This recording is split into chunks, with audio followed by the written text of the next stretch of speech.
It was the kind of quiet that only exists right before sunrise. Then, cold and still. You were half awake when a soft thump echoed from the front of the house. Not loud, just wrong. And you slipped out of bed, every instinct telling you to stay put, but the silence that followed was way worse. Down the hallway, the air felt colder, like someone had opened a door. You reached the front entryway, your heart pounding hard in your chest. The house looked normal, shadows still where you'd left them, nothing out of place. But then you saw it, a white envelope, perfectly centered on the inside of your front door. You didn't hear anyone come in, you didn't hear the door open, but the envelope hadn't been there before. Your name was written on the front in looping handwriting, too neat and too careful.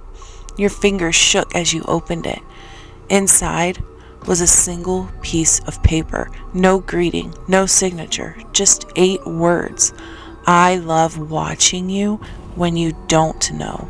And your stomach dropped. You stepped back, then froze, and a second message was handwritten on the back of the door itself, in the same looping script. Look behind you. Your pulse hammered as you read the words on the door. Look behind you.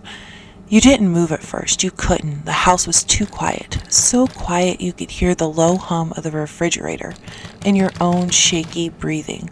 You finally forced yourself to turn inch by inch.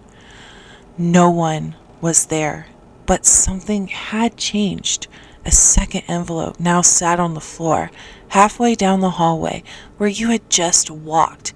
You were sure, absolutely sure, it hadn't been there moments ago, and your throat tightened as you picked it up.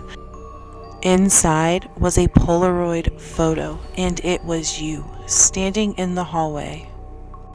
Taken just seconds ago. In the picture, you were looking at the door, exactly how you'd been when you found the first letter. Behind you, in the photo, barely visible in the grainy dim light, was a very tall shadow standing at the end of the hallway. Way too tall. Shoulders were too broad, and the head angled like it didn't know how to hold itself up. And you snapped your head up. Your hallway was empty, and the lights flickered. Your phone buzzed in your hand. A text from an unknown number appeared on the screen. Don't turn on the lights. You look better in the dark.